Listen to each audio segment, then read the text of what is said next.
इसमें वो बड़ा दुर्भागी माना जाएगा जो किसी के भी दोष देखता है।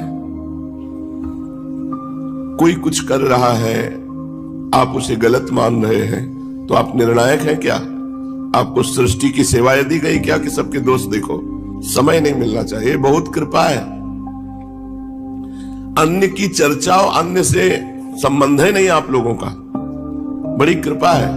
अगर आपस में बैठकर गंदगी करो अंतःकरण की तो बात अलग है। नहीं, आप लोगों की दिनचर्या भगवान ने ऐसी बना दी है कि 1 मिनट का टाइम ही नहीं किसी के विषय में सोचने का। इतना थक जाओ कि सो जाओ, जगो तो फिर सेवा। इतनी सेवा है कि अपने पास समय नहीं। ऐसा ही जीवन होना चाहिए। पूज्य पंडित दया प्रसाद जी की वाणी में पीछे कि आपकी दिनचर्या इतनी बिजी होनी चाहिए कि 1 मिनट भी खाली नहीं होना चाहिए। तो जो ऐसे घूमते रहते हैं वो एक दूसरे की निंदा करते हैं, एक दूसरे के दोष दर्शन करते हैं, दुर्भागी है।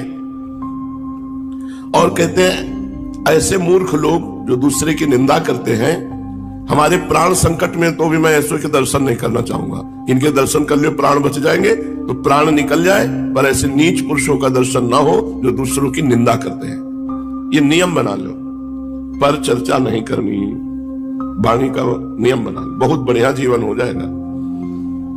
हमारे सदगुरुदेव भगवान का नियम है, पर चर्चा नहीं करते। कभी कुछ धीरे से बोल दे तो बोल दे, नहीं तो मौन। पर चर्चा का ज्ञान हमको गुरु जी से ही हुआ। पर चर्चा जहां की तो किसी के गुण वर्णन होंगे या किसी के दोष वर्णन होंगे। और जो वृंदावन के दोषों को सत्य मान करके वर्णन करता वो मूर्ख है। श्रीपाद करे प्राण संकट आने पर भी मैं ऐसे पुरुष के दर्शन नहीं करना चाहूंगा। किसी भी विषय में क्यों ना हो, वो उपहासास्पद बन जाएंगे जो दूसरों के दोष दर्शन करेंगे। एक दिन परिक्रमा लगा रहे थे तो एक संत ने कहा वृंदावन की महिमा का एक गुण है कि यदि आपने किसी के दोष देखे कि वो अमुक गलत है तो वही आचरण आपके अंदर आ जाएगा।